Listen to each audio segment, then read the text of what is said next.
This is Grandma telling stories about World War II. Okay, the war for us started September 1st, 1939. I was 14 years old. I'm 15. And and then after that, well, for a while we had ration for the food and all that, and we couldn't get everything we want. So, but then the war, that's when the German came and occupied Marseille for 2 years.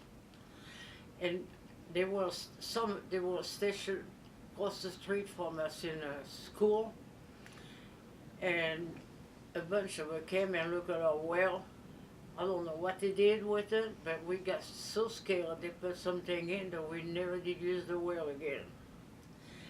And they didn't bother me for no reason. I mean, because I was out there all the time with the flowers and the vegetable in the garden, so they always could see me, but they never bothered me. Till one day came four of them marching in, and they asked me where the car was, and they took all the tires. For a while, I thought maybe they were coming to get me because they were picking up a young girl and to send them in a factory.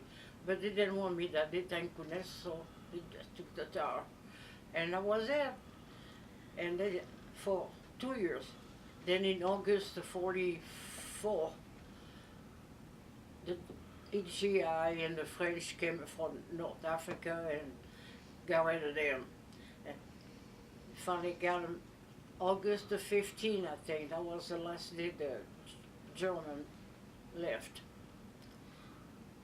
Because, of course, we didn't have much to eat, you know that.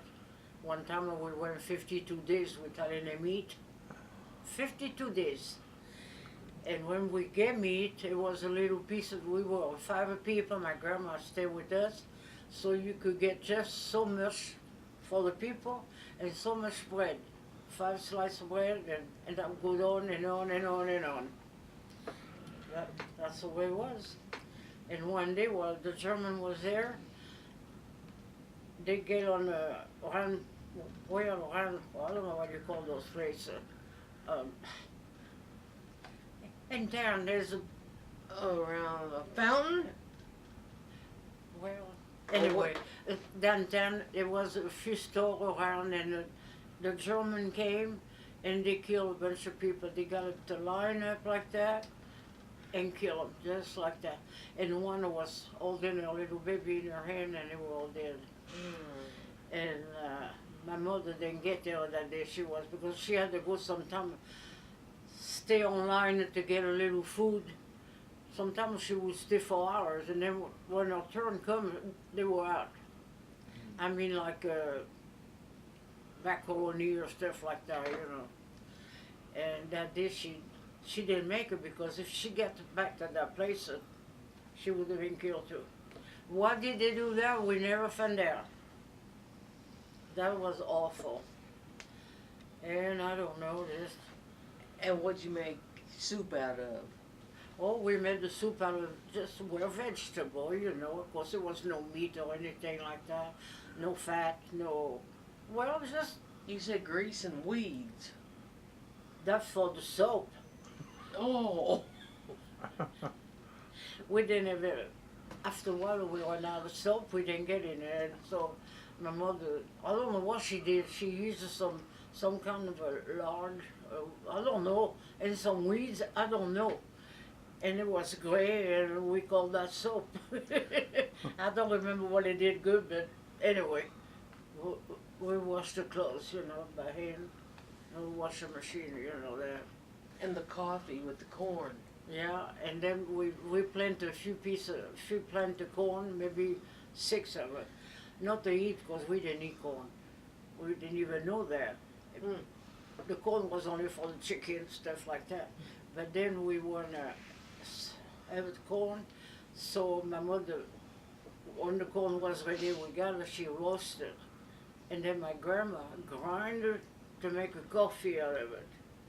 And that was very, very hard to grind it, because the corn was hard. And she did so much that she got a hernia. And she had to have a surgery for that. All that to make some coffee. And I don't remember what the coffee tastes like. I bet I didn't want to drink it. I bet it was awful. I don't know.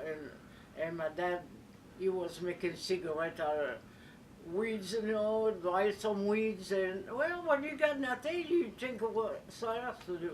Yeah. So then when the GI came, I made a friend with a bunch of them, but they were real friendly, so they saw me fool around with my flowers and all that. They came and talked, you know, and then one he met my dad, and he found out that my dad didn't have any cigarette. The boy bought him some cigarette. Once in a while, he said he didn't smoke, so what came to him, each one, you know. So he gave it to my dad, so he was a good Out friend of the of my Red dad. Cross package, huh? Yeah. Oh, he was thrilled to death to have a real cigarette, you know. I think they were Camel, if I remember good. Lucky Strikes. And then the other friend, he liked to come to our house and eat some soup. It was different, I guess, from what they ate on the camp across the street, you know. Everybody was across the street in a school there, so all they had to do was cross the street, there we were. So, I don't know, I made a friend with quite a few there, they were nice, you know, and tried to talk a little bit. It wasn't easy, but we tried. I took English in school, but what you take in school is not like when you talk, you know. You learn about the verb and all that kind of stuff. But anyway, then when they left, one gave me a romance magazine, you know, those magazines called, I don't know if they still have it. True story. Yeah, or it was something. romance, it's just a Romance. good romance, real good story. It took me maybe a year to read all that. Because I had the dictionary and look. So I didn't give up. And I don't know, that's, It washed their clothes with soap. oh yeah, one he asked me if I want to wash his, mostly the pants, those heavy pants. He said he gave me some soap. So I said, okay. So he bought me those big little pants, you know, and I had to wash them at the sink, you know, like that. Well, we had to wash it like that, you know. And he said he gave me some soap. So when he come to get the clothes, he gave me just a little piece of ivory soap. You know those little bar ivory? I told him, I said, that's it, I don't want to do that no more. I thought he was going to bring me a lot of soap, you know, for us to use. And anyway, so that was the end of the soap. And then one time, we had the corn that was about ready to be picked, you know. That wasn't, like I should have said, but that was French people, or maybe Italian, I don't know. But people from the town, they came and got the corn out of it, and you know, and all we had left was a Stalk. yeah. Well, I don't know what they did with the corn, because we didn't eat corn, but maybe they did Yeah. like we did. Made a coffee with it. I don't know, but we had a lot of vegetable, all the kind of vegetable we go, it's a good thing, tomato, beans, and Yeah. everything, you know, peas and everything. So, that's it. No, and tell us about when you first heard the planes coming. Oh yeah, one time we heard the planes coming, so I went out with my dad, and pretty soon they came, and they looked so nice, you know, all in Formation. triangle place, you know. The Allies? Yeah, we thought they were a plane, you know, and they were the Italian, Oh. and they went to the big church. What do you call that church? A Vatican? big church. No, Notre Dame. Vatican? On St. Michel. Sometime a big Catholic church. They bombed the whole thing and killed 300 people that night. That was in Marseille. Oh yeah. Now Right tell there. the people you lived in Marseille, France. What do you mean? Tell them this was all in Marseille. Yeah, all that was in Marseille where we live, yeah. Tell the people. Well, yeah, that's the only story I know from Marseille. I was stuck there. We couldn't go nowhere. We didn't have the car to drive, and we went to bed early at night. We didn't want to fool around when the German was there, you know. Mm-hmm. But when the GI came, the life was better, you know. I remember when they first came in, the GI, they were driving those big tank, and my uncle was staying with us after my aunt died there, so he was staying with us, and he found a bottle of wine, so boy, he rushed out of the gate, and gave the GI the wine, and oh boy, he made a friend with him. Yeah. That was a funny day when they all came in. Well, we were happy, I tell you, because we had the German, then we had the Italian for a while, and nobody was friendly, but the GI was. Yeah. So that's it. And You then didn't- one day, one of the GI got drunk, and he got swinging on the gate, and I was eating supper with my folks, and one of the neighbor said, Paulette, she said, you better go see, there's a GI swinging on the gate over there. I said, I'm too tired, I work all day, I don't want to go. So I told the owner, I said, you go and tell that guy to get off the gate. That was Victor. And that's how she met him. Too bad I didn't go that day because, you know. Okay, that was the end of the story. You think of anything more that went on? Didn't know anybody in the French Resistance? What? The French Resistance, the underground?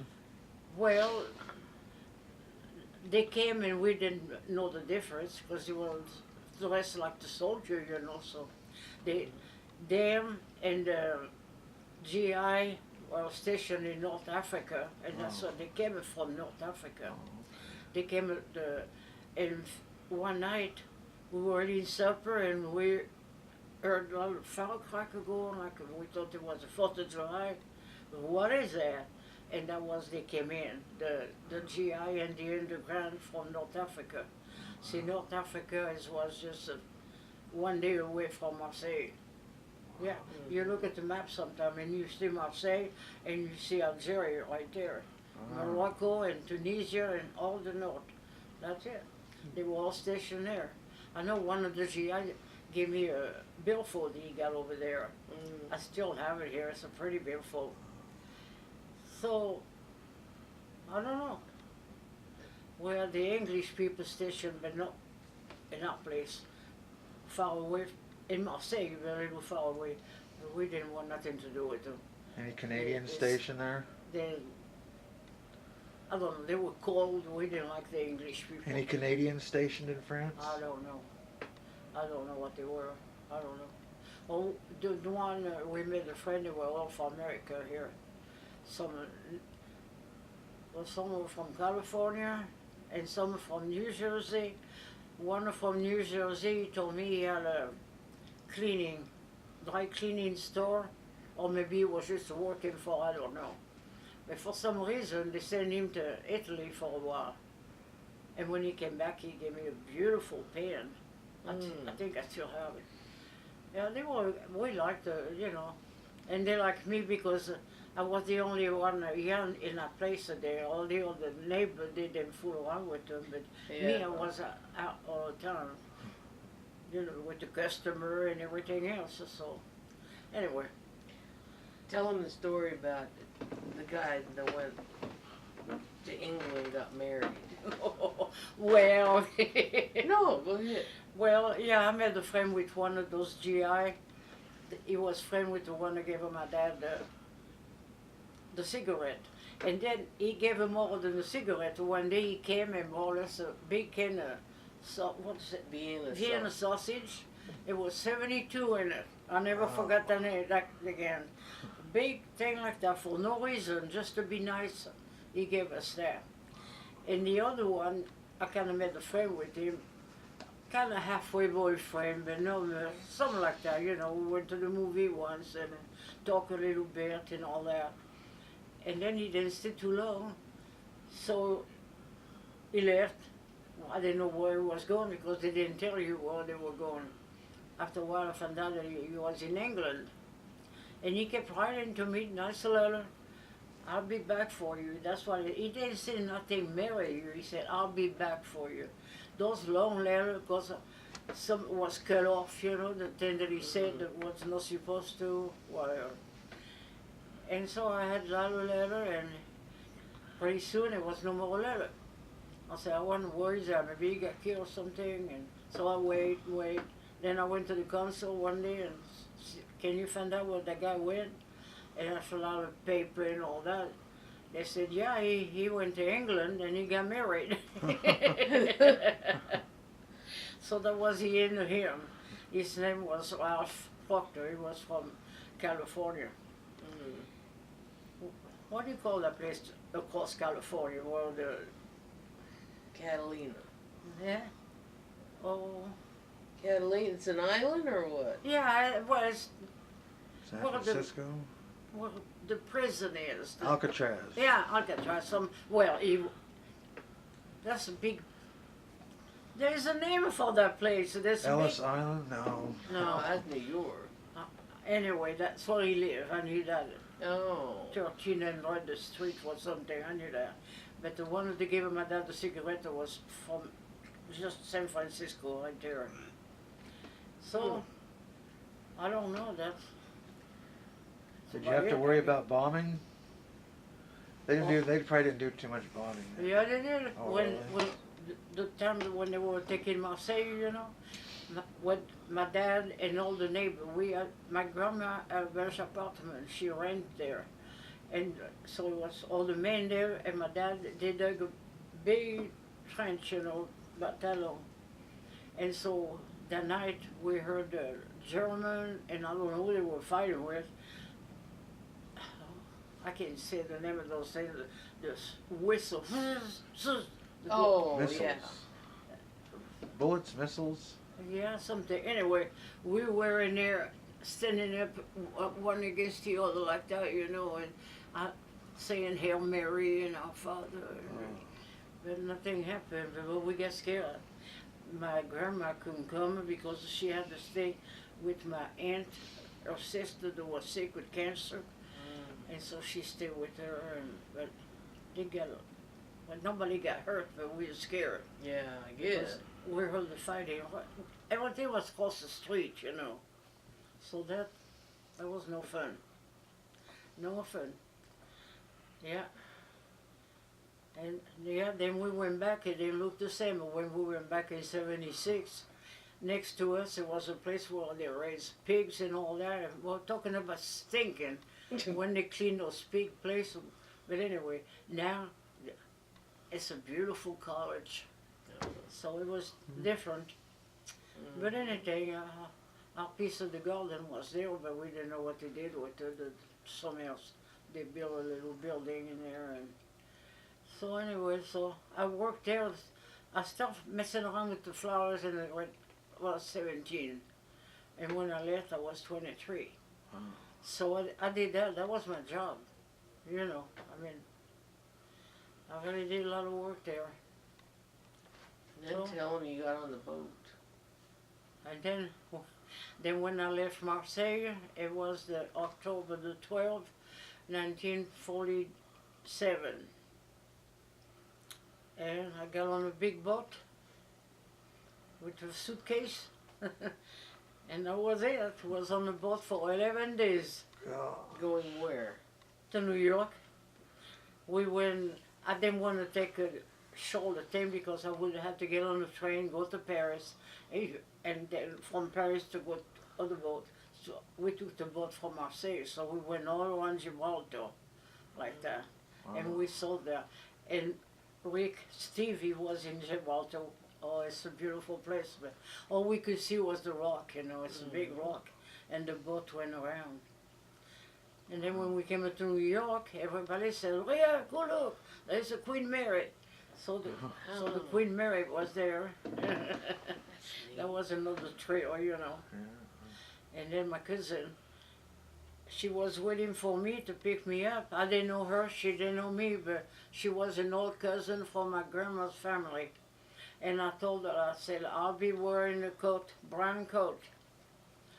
That day was so nice, I didn't wear a coat.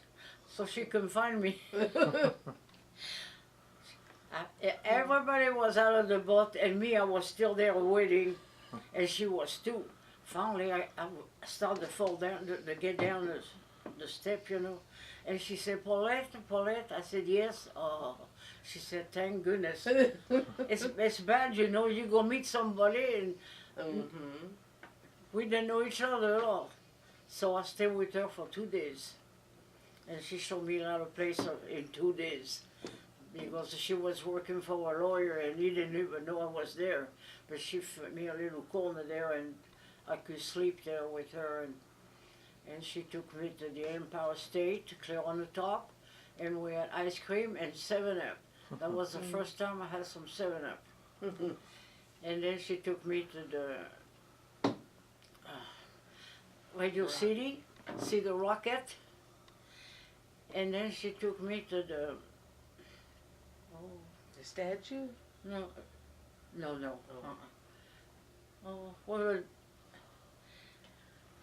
not the circus, well, they are a place that somewhere else, Oh. the rodeo, oh, Is that what, a rodeo?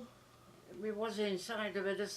It's a place where there's, maybe, it's some kind of, not circus or anything, but Oh. I remember it was a beautiful horse and there are blue lights shine on him and oh, there's a name for that place or two, I don't Yeah. remember, you know.